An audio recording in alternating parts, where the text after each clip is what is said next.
جب اللہ کسی عورت سے راضی ہوتا ہے تو اس کے جسم میں یہ 8 نشانیاں ظاہر ہوتی ہیں۔ 8 ایسی نشانیاں جس عورت میں ظاہر ہو تو وہ خوش ہو جائیں کہ اس کا رب، اس کا خدا اس سے راضی ہو گیا۔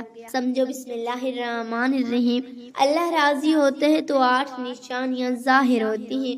اللہ کی اپنے بندے سے محبت کی نشانیاں، اگر کسی میں ایک نشانی بھی ظاہر ہو جائے تو سمجھ لینا کہ اللہ اس سے محبت کرتا ہے۔ ساتھ ہی آپ کو بتائیں گے کہ حضرت علی رضی اللہ تعالی عنہ نے فرمایا کہ عورت کو گالی دینا کیسا ہے اور اس کے ساتھ مار پٹائی کرنا کیسا ہے، اس کے گھر اس میں کیا ہوتا ہے۔ ناظرین، سب سے پہلے نشانی اللہ پاک جس کو دین کی سمجھ عطا کرتا ہے، دین سے جوڑ دیتا ہے تو اسے اپنا محبوب بنا لیتا ہے۔ حضرت عبداللہ ابن مسعود رضی اللہ تعالی عنہ سے مروی ہے کہ رسول اللہ صلی اللہ علیہ وسلم نے فرمایا کہ اللہ پاک تمہارے درمیان اخلاق بھی تقسیم کرتے ہیں جس طرح رزق تقسیم کرتے ہیں۔ اللہ پاک دنیا اس کو بھی دیتے ہیں جو اللہ پاک کا پیارا ہو یا نہ ہو، لیکن اللہ پاک دین کی سمجھ اس کو دیتے ہیں جو اللہ پاک کا محبوب ہوتا ہے۔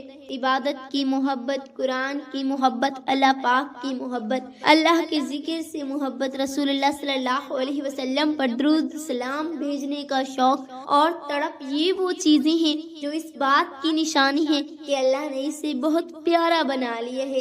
دوسری نشانی، رسول اللہ صلی اللہ علیہ وسلم نے فرمایا، اللہ جسے اپنا بناتے ہیں تو پھر اس پر تھوڑی سی آزمائش بھی ڈالتے ہیں، یعنی اللہ پاک یہ دیکھنا چاہتے ہیں کہ یہ میرا بندہ میرے فیصلے پر راضی ہوتا ہے یا نہیں۔ جو راضی ہو جائے اللہ پاک اسے دنیا میں بھی راضی کرتا ہے اور آخرت میں بھی راضی کریں گے۔ جو اس وقت بوکھلات کا شکار ہو جائے کہ یہ کیا ہو گیا میرے ساتھ، میں تو نماز بھی پڑھتا ہوں، قرآن کی تلاوت بھی کرتا ہوں، پھر مجھے بخار کیوں آ گیا، میں تو دین کا کاربند ہوں، پھر مجھے کیوں فکر ہو رہی ہے، تو ایسا نہیں سوچنا چاہیے۔ حضرت بلال حبشی رضی اللہ تعالی عنہ سے کسی نے پوچھا کہ آپ تو بڑی توحید کی باتیں کرتے ہیں، تو آپ کو اتنی بری طرح سے مار کیوں پڑی ہے؟ تو آپ رضی اللہ تعالی عنہ نے فرمایا کہ تم بھی تو بازار جا کر برتن خریدنے سے پہلے اسے بجا کر دیکھتی ہو کہ مٹی صحیح طریقے سے لگی ہے یا نہیں۔ بس اللہ نے بھی مجھے آزمایا تھا۔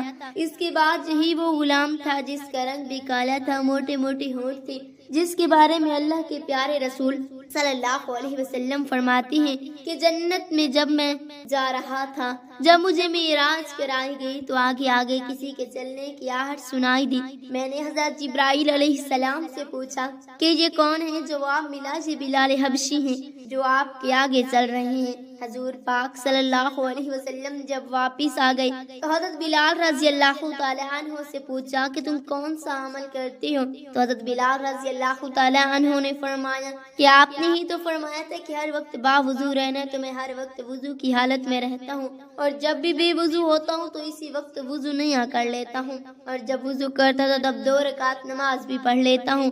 چلتے زمین پر ہیں اور قدموں کی آہٹ جنت میں سنائی دیتی ہے۔ تو آزمائش اللہ پاک کی محبت کی دوسری نشانی ہے، اس لیے اگر کوئی فکر یا پریشانی میں ہو، اس کا مطلب یہ نہیں ہوتا کہ پتہ نہیں کہ مجھے کیا ہو گیا ہے۔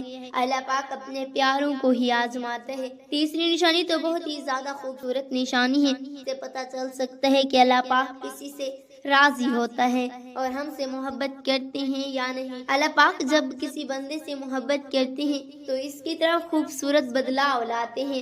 حدیث میں آتا ہے کہ جب اللہ پاک کسی سے محبت کرتے ہیں تو اللہ پاک حضرت جبرائیل علیہ السلام کو فرماتے ہیں، اس کے بعد آسمانوں میں زلزلہ آ جاتا ہے، سب فرشتے بھی ہوش ہو جاتے ہیں، اور پھر جب اللہ کے حکم سے ہوش میں آتے ہیں تو سب سے پہلے حضرت جبرائیل علیہ السلام کو اجازت ہوتی ہے، تو حضرت جبرائیل علیہ السلام سوال کرتے ہیں کہ ہمارے رب نے کیا فرمایا ہے، اور اس کے بعد خود ہی کہتے ہیں کہ اللہ نے جو بھی فرمایا ہوگا وہ حق ہی فرمایا ہوگا۔ پھر اللہ فرماتے ہیں جبرائیل میں نے آج اس بندے کو اپنا محبوب بنا لیا، تم بھی اسے اپنا محبوب بناؤ۔ حضرت جبرائیل علیہ السلام بھی اس بندے سے محبت کرنے لگتے ہیں۔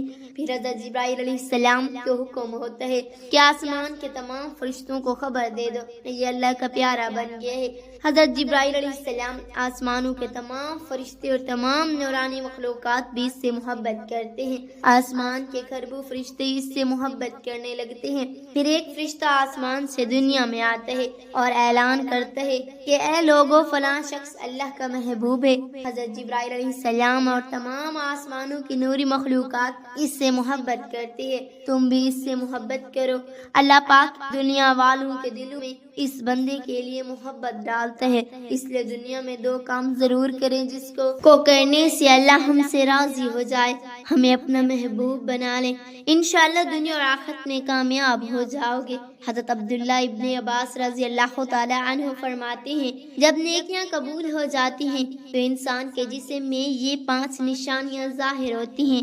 نمبر 1، جب انسان کی نیکی قبول ہو جاتی ہے تو اس کی وجہ سے اس کے چہرے پر عجیب سی رونق آ جاتی ہے، یعنی وہ انسان دنیا کے سامنے اپنی خوشی کا اظہار اپنی مسکراہٹ اور بشارت کے ساتھ کرتا ہے، وہ ہر ایک وقت خوش رہتا ہے، بلکہ یوں لگتا ہے اس دنیا میں اس سے بڑا سکون اور وقار والا کوئی نہیں ہے، لگتا ہے کہ اسے دنیا کا کوئی غم ہی نہ ہو۔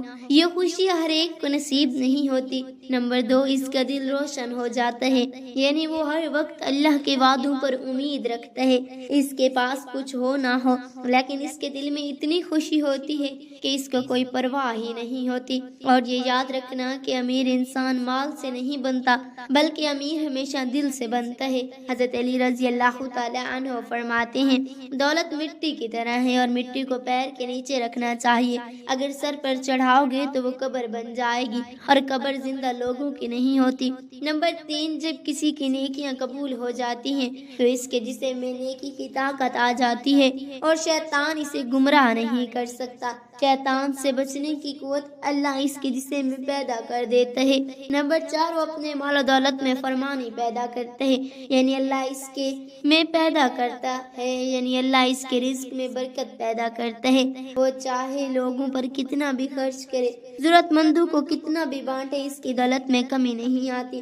حضرت علی رضی اللہ تعالی عنہ فرماتے ہیں نصیب کا رزق انسان کو ایسے تلاش کرتا ہے جیسے مرنے والوں کی اس کی موت۔ نمبر 5، لوگوں کے دلوں میں اللہ اس کی محبت پیدا کر دیتا ہے، یعنی جب اللہ اپنے بندے سے خوش ہوتا ہے تو اس وقت اس کی محبت لوگوں کے دلوں میں پیدا کر دیتا ہے۔ ناظرین، اب آپ کو بتاتے ہیں عورت کی ذمہ داریاں کیا ہیں۔ حضرت علی رضی اللہ تعالی عنہ نے فرمایا عورت کی سب سے بڑی ذمہ داری کیا ہے؟ حضرت علی رضی اللہ تعالی عنہ کی خدمت میں ایک شخص آیا اور دست ادب کو جوڑ کر عرض کرنے لگا یا علی، میری بیوی میرے گھر کا کام صحیح نہیں کرتی، نہ میرے کپڑے کی دیکھ بھال کرتی ہے، نہ گھر کی صفائی ٹھیک طرح سے کرتی ہے، تو کیا میرا ڈانٹنا غصہ کرنا صحیح ہے؟ بس یہی کہنا تھا تو حضرت علی رضی اللہ تعالی عنہ نے فرمایا شخص، کسی نے کہا کہ تمہاری بیوی پر تمہارے گھر کا کام واجب ہے۔ یاد رکھنا اسلام نے عورت کی عزت کو جتنا بلند کیا ہے اتنا کسی مذہب نے نہیں کیا۔ میں نے اللہ کے رسول صلی اللہ علیہ وآلہ وسلم سے سنا کہ عورت کی بڑی ذمہ داری یہ ہے کہ وہ اولاد کی اچھی پرورش کرے اور اپنی اولاد کا خیال رکھے، یعنی اگر اپنی اولاد کی پرورش کرنے کی اجرت شوہر سے مانگنا چاہے تو وہ بھی مانگ سکتی ہے۔ اور تم گھر کے کام کی بات کر رہے ہو، خوشی سے گھر کا کام عورت کرتی ہے، گھر کو سنبھالتی ہے تو یہ اس کی عظمت ہے، یہ اس کا بڑا پن ہے، اس کا شکریہ ادا کیا کرو، اس کا احترام کیا کرو۔ میں نے اللہ کے رسول صلی اللہ علیہ وسلم سے سنا کہ جس وقت عورت اپنے گھر کا کام کرتے اس وقت اللہ اپنے فرشتوں کو زمین پر بھیجتے ہیں اور کہتے ہیں کہ جب تک یہ عورت گھر کا کام کرتی رہے اس کے لیے عبادت لکھتے رہو، اور وہ وقت جو عورت گھر کے کام میں لگاتی ہے اور اس کی عبادت میں شامل ہو جاتا ہے، یہ عورت کی عظمت ہے کہ وہ تمہارے گھر کو جنت بناتی ہے، تمہارے بچوں کو عظیم انسان بناتی ہے۔ لیکن اگر کوئی عورت پر ظلم کرے، گھر کے کام کی وجہ سے اسے ٹوکتا رہے، اس پر ظلم کرتا ہے، تو روز محشر میں اللہ اس انسان کو گدھے کی شکل میں اٹھائے گا اور دوزخ کا ایک دروازہ ان لوگوں کے لیے کھولا جائے گا اور یہ کہا جائے گا کہ یہ وہ انسان ہیں جنہوں نے اپنی ہی عورتوں پر ظلم کیا، ان کو حقیر سمجھا اور ان کو غلام سمجھا۔ ناظرین، اب آپ ہم بتاتے ہیں کہ حضرت علی رضی اللہ تعالی عنہ نے فرمایا گھر میں عورت کا رونا کیسے ہے، عورت پر ظلم کرنے کی کیا سزا ہے۔ حضرت علی رضی اللہ تعالی عنہ راستے سے گزر رہے تھے، دیکھا کہ ایک شخص اپنی بیوی پر ظلم کر رہا تھا۔ حضرت علی رضی اللہ تعالی عنہ ان کے قریب گئے اور فرمانے لگے اے شخص، اللہ سے ڈرو، تمہاری مفلسی، پریشانی اور رزق میں تنگی کا سبب یہ ہے کہ یہ تمہاری بیوی تمہارے ہی ظلم کی وجہ سے تمہارے ہی گھر میں روتی ہے۔ میں نے رسول اللہ صلی اللہ علیہ وسلم سے سنا کہ جس گھر میں عورتیں روتی ہیں اس گھر میں رزق کے فرشتے نہیں آتے۔ اللہ پاک سے دعا ہے کہ اللہ پاک ہمیں ان تمام احادیث پر عمل کرنے کی توفیق عطا فرمائے، آمین ثم آمین۔